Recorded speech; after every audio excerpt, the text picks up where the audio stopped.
भाजपा ने भोजपुरी सुपरस्टार पवन सिंह को पार्टी से निकाल दिया है और यहीं से एनडीए समर्थित उपेंद्र कुशवाहा चुनावी मैदान में हैं। पवन सिंह पर अनुशासनहीनता और दल विरोधी गतिविधियों में शामिल होने के लिए ये कार्रवाई की गई है। बिहार भाजपा अध्यक्ष सम्राट चौधरी के आदेश से उन्हें पार्टी से निष्कासित किया गया है। बिहार बीजेपी के प्रदेश मुख्यालय प्रभारी अरविंद शर्मा की ओर से जारी निष्कासन आदेश में लिखा गया है कि पवन सिंह लोकसभा चुनाव में एनडीए के अधिकृत प्रत्याशी के खिलाफ चुनाव लड़ रहे हैं। उनका ये कार्य दल विरोधी है। उन्होंने ये कार्य पार्टी अनुशासन के विरुद्ध किया है, जिससे पार्टी की छवि धूमिल हुई है।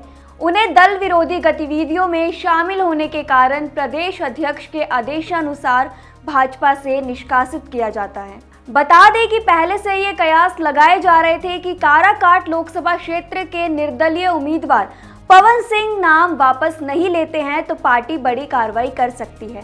इसके संकेत तब और मिले थे जब बिहार सरकार के वन एवं पर्यावरण मंत्री भाजपा नेता डॉक्टर प्रेम कुमार ने अभिनेता पवन सिंह को लेकर बीते 24 मई को बयान दिया था। नामांकन वापसी की अंतिम तिथि 17 मई से पहले दी गई थी।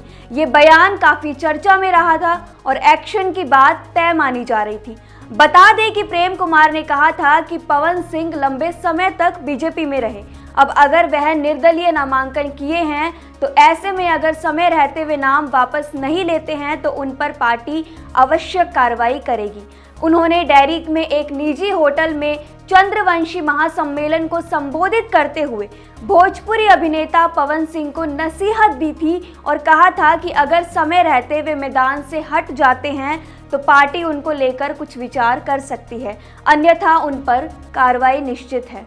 बीजेपी ने लोकसभा चुनाव 2024 के लिए जारी प्रत्याशियों की अपनी पहली ही सूची में पवन सिंह को पश्चिम बंगाल के आसनसोल से टिकट दिया था। भोजपुरी स्टार ने टिकट मिलने पर बीजेपी और शीर्ष नेतृत्व का आभार जताया था और आसनसोल से अपना खून पसीना और रोजी रोटी का रिश्ता बताया था, लेकिन एक दिन बाद ही उन्होंने बंगाल से चुनाव लड़ने में असमर्थता जताई।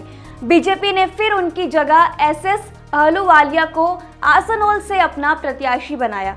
बता दें कि टीएमसी ने इस सीट से अभिनेता शत्रुघ्न सिन्हा को उतारा है। अब सवाल ये उठता है कि आखिर पवन सिंह ने पहले हाँ बोलकर फिर आसनसोल से चुनाव लड़ने से इनकार क्यों किया।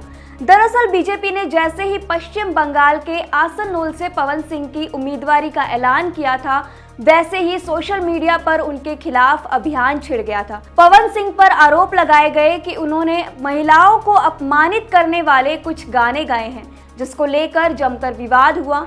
इसी विवाद के बीच पवन सिंह ने चुनाव लड़ने से इनकार कर दिया। कहा यह भी जा रहा था कि पवन सिंह ने निर्दलीय चुनाव लड़ने का फैसला लेने से पहले राष्ट्रीय जनता दल से टिकट मांगा था, लेकिन उनकी बात नहीं बन सकी। इसके बाद एक दिन उन्होंने एक्स पर पोस्ट करते हुए लिखा, विकास ही विकास होगा, कोई शोर नहीं होगा, हम काराकाट को एक नई सुबह देंगे। इससे पहले पवन सिंह की मां प्रतिमा देवी ने बिहार की काराकाट लोकसभा सीट से अपनी उम्मीदवारी वापस ले ली थी। उन्होंने एक्स पर एक पोस्ट में लिखा, माता गुरुतरा भूमेरु, अर्थात माता इस भूमि से कहीं अधिक भारी होती है और मैंने अपनी मां से वादा किया था कि मैं इस बार चुनाव लड़ूंगा।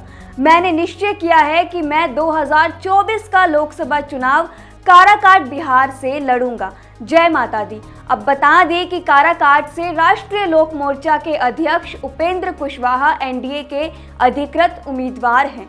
पवन सिंह के चुनाव लड़ने से काराकाट सीट पर मुकाबला त्रिकोणीय बन गया है। महागठबंधन की ओर से सीपीएमएल के राजा राम सिंह कुशवाहा यहां से चुनावी मैदान में हैं। गौरतलब है कि लोकसभा चुनाव के 5 चरणों के लिए वोटिंग हो चुकी है और 2 चरण होना बाकी है। काराकाट सीट पर 1 जून को मतदान होना है। पवन सिंह इस चुनाव में खूब मेहनत कर रहे हैं और धुआंधार प्रचार कर रहे हैं। हालांकि पवन सिंह इस सीट से जीतेंगे या नहीं, आपको क्या लगता है, हमें कमेंट सेक्शन में जरूर बताएं।